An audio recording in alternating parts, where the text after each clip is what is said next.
I've been trying to figure this out for a few years now, and I think that I've finally built my perfect rig.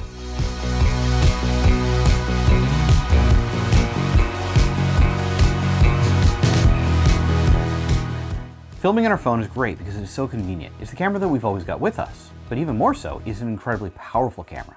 The problem is that it's still our phone and we don't want to lock it down to a larger rig that prevents us using all the other features. For me, the rig needs to be small enough that I can throw it on and off the phone quickly and easily throw it into my pocket so it's not interrupting me from using my phone as a phone. While I love using a cage when I need to rig out the phone, I ultimately want something simple for my regular usage. In the past year, the right pieces of gear have come out to accomplish this, and even better is that it's very affordable to build a rig that's going to serve you in many environments. So here's what I'm using on a regular basis. For camera, I'm working with the iPhone 16 Pro Max with a terabyte of storage, which is kind of overkill for most cases. The biggest change here came in 2023 when Apple introduced Apple Log and USB-C to the iPhone 15 Pro. This took the phone from a solid camera to a filmmaking machine. There are major Hollywood films now being filmed on the phone. Apple Log means that you can finally shoot mobile video that doesn't look like phone footage, which really just means it doesn't look oversaturated and oversharpened. The jump from the 15 to the 16 wasn't huge, but it did add a few bells and whistles that are nice. For one, they added the ability to shoot 120 frames per second slow motion footage in ProRes, allowing you to get beautiful slow motion footage without the mobile phone look that we talked about. They also upgraded the quality in the ultra-wide lens, updating the sensor to 48 megapixels. There are a couple of cool audio features that have been added in as well. The other win was when they upgraded to USB-C on the phones. This allows you to use external storage on your phone, giving you the opportunity to easily shoot video and then edit on your computer or your iPad.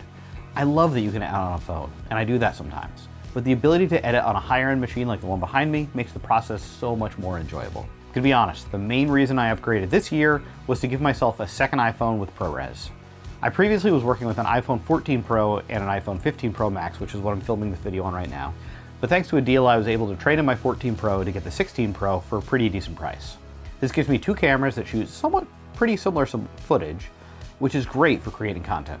Is it worth the upgrade if you already have a 15? Honestly, no. But I'm thankful that I was in a position to be able to make that move. When it comes to microphones, there are so many great mics on the market that it's hard to go wrong at this point. DJI, Rode, and Hollyland, amongst others, are at an arms race to create the best mobile microphones. So at this point, it's just a matter of deciding what works best for your shooting style. My current go-to has been the DJI Mic 2, which is what you're hearing right now, both for smartphone filmmaking as well as some of my higher-end projects. For most of my higher-end projects now, I am using a Rode Wireless Pro, but that's overkill for most phone projects. I love the ability to record in 32-bit float, allowing me to not worry about setting levels. Though I'm gonna be honest that I find that I seldom use this feature because it takes up a lot of space, and honestly for many projects, peaking audio really isn't an issue. If I'm filming in a loud environment where it's unpredictable and I have to worry about that, then I do consider turning the feature on.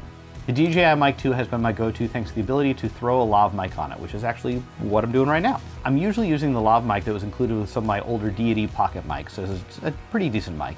But I've also used a couple higher-end lav mics when I've had the opportunity.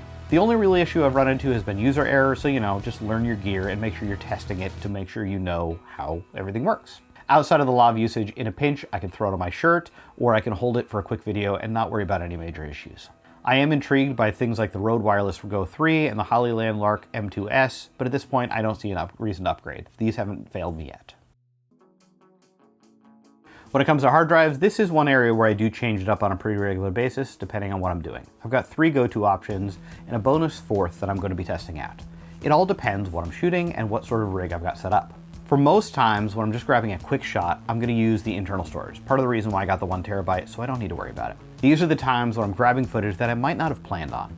Those times when you see a great shot that you need to get, but you weren't really ready to capture the footage. In these instances, I'm not worrying about grabbing super slow motion footage. I just want like a 60 frame, 48 frame, or 24 frame shot filmed in Apple Log, and sometimes with a LUT baked right into it. Pretty basic setup. I'm then just going to save the file to either my photos for a quick uploading, or to a drive in files for later offloading. Sometimes I might even just throw it on iCloud Drive in files into a folder so that it automatically uploads to the computer right behind me. Next up is the Anker MagGo SD adapter. Plugs right into the USB-C drive on the bottom of your phone, and then it connects via MagSafe to your case. This is a bargain-friendly adapter to give you external storage without breaking the bank. You are going to need to purchase a fast enough SD card, but honestly you can get a 256 or a 512 gig card pretty cheap if you just watch for a sale.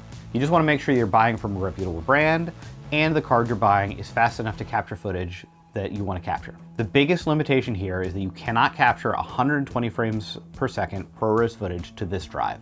I've tried all forms of compression out of the sake of trying, and every time it just crashes the app as expected. I've even occasionally had it hiccup with 60 frames per second footage, though I've had success more often than not on that one. The only complaint I've had with this is that the cable that connects it to your phone is slightly too short for the case that I use. I can connect the wire and then get the MagSafe attachment to work, but there's a more strain on the wire that makes me comfortable. Regardless, it hasn't given me any issues yet, it's just something I'm watching. The other go-to is the Lexar Professional Go SSD hard drive. This is great because it just connects to your USB port and hangs off without putting strain on the connection. Then this leaves your MagSafe connection open for a tripod mount or anything else you might need it for. The other advantage, and arguably the biggest, is that you're free to capture pretty much any footage your phone supports with this drive. The read-write speed of the drive means that 120 frames per second ProRes footage is not an issue. You can also utilize a hub if you're needing to record audio as well as footage, and Lexar offers a great one. The full Lexar setup is clean and it doesn't add a ton of bulk to your rig. The biggest downside is the price. It's kind of high, with 2 terabytes going for around $300 retail at the time of making this video. Additionally, I initially had issues connecting the drive to my case, as the USB plug on the drive is designed for a caseless iPhone or for a smaller case. It was solved by purchasing a small USB-C extension adapter on Amazon for a couple bucks, but it does add another potential point of failure that I'm watching for and makes it stick out a little further than I like. Finally is the newcomer, the Condor Blue recording module from MagSafe. Similar to the Anker MagGo, this gives you the ability to record to external media. I honestly think this is going to replace the Anker MagGo for me as my go-to, but I do need to continue to test it out. In this case, you can record to either SD card or ideally a CF Express card. Condor Blue is kind enough to ship me one to test it out, and I'm excited to try it and see what I think. Just a quick note to say that if you find this content useful, drop a subscribe so you can catch my upcoming videos. My goal for this channel is to equip people to tell stories with their smartphone. So by subscribing, it means that you're not going to miss any new tips and tools to help elevate your storytelling. For a case, I've come full circle and I'm back to using the Moment iPhone case. Purely from a case standpoint, it's got a great feel to it. I want my phone first and foremost to feel good in my hands. So a case is pretty important when it comes to that. This one's smooth and made from materials that don't make me want to throw my phone every time I pick it up. Feature-wise, the case allows you to utilize Moment lenses, including the telephoto lens and anamorphic lenses. More importantly for me though, is it allows me to utilize the next piece of gear in this setup. Enter the Moment VND Quick Lock Filter. This was the biggest win in regards to my newest rig build. I want an ND filter that doesn't double the size of my phone. Usually you have to adapt a full-size ND filter if you want a quality one, and it just makes it so much bigger. The Moment VND Quick Lock Filter gives me an ND filter that allows me to dial in the settings exactly where I want them in my app, but it doesn't require me to carry around a huge filter. While I wouldn't recommend this, you could throw this right in your pocket without worrying that you're going to shatter the larger circular filters that you normally have. Granted, it's a bad idea to do that because your filters can get all scratched up from whatever's in your pocket, but it is nice to have the option. The filter quality is great with no major color cast that I've seen. Additionally, being a variable filter, it means that I can adjust it without needing to swap filters from one to another. The only thing that I really wish they would offer for this is a cap so that I actually could just drop it in my pocket because it's small enough that it doesn't make your phone much larger. Finally, when it comes to filming, I'm primarily using both the Kino and the Blackmagic camera apps, as well as occasionally the stock camera app that comes with the phone. Not going to rehash my Kino review, it's pretty recent on the channel, but I mainly use Kino for those times I'm grabbing a quick shot that I didn't plan for. If it's a shoot where I'm dialing in the lighting and planning out what my shots beforehand, then I'm using the Blackmagic camera app. Both are incredibly solid apps, it's just faster to jump into Kino when I don't have time to dial in my settings. I talked about quite a bit of gear in this video, so to simplify it, here's my go-to setup. I use my iPhone 16 Pro Max, the Moment case, the Moment VND filter, and recording to the internal storage for most of my shoots. Simplicity is the name of the game here. If I am fighting internal storage, then I'm going to throw in one of those external drives I talked about, as all of them are honestly great options for most shoots. In the cases where I need to record audio, such as the video I'm recording right now, I typically don't worry about a hub. I just record to the internal drive and connect the audio directly to the phone. Outside of that, in the cases where I do need all the bells and whistles, I'm going to use the Lexar hub and a hard drive, and then I'll connect my audio directly to that hub. This makes the rig a little less simple, but it does keep the footprint pretty small still.